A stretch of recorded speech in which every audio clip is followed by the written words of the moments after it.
तब्बल 2 आठवड्यांच्या विश्रांतीनंतर नाशिकमध्ये थंडीचा कडाका पुन्हा एकदा वाढू लागल्याचं चित्र बघायला मिळत आहे।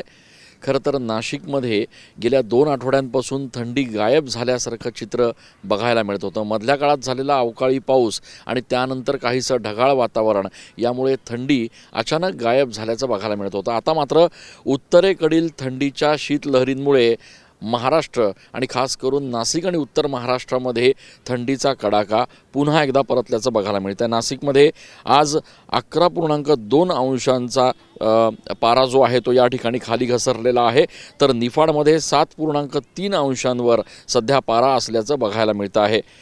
उत्तरेकडील शीतलहरींमुळे हा पारा जवळपास 2 ते 3 अंशांनी घसरल्याचं बघायला मिळतं आहे। किमान तापमानात देखील 2 ते 3 अंशांनी घसरण होऊन आता थंडी या ठिकाणी पुन्हा एकदा परतल्याचं दृश्य नाशिकमध्ये बघायला मिळतं आहे। हवामान खात्यानं जो अंदाज दिलेला आहे त्यानुसार जवळपास पुढचे 15 दिवस नाशिकमध्ये आणि उत्तर महाराष्ट्रात देखील थंडीचा कडाका आणखी वाढण्याची भीती या ठिकाणी व्यक्त केली आहे।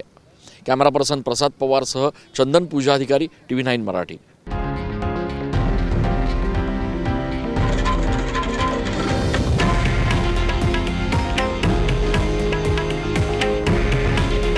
हे आहे देशातील नंबर 1 न्यूज नेटवर्क आणि आपण पाहत आहात TV9 मराठी।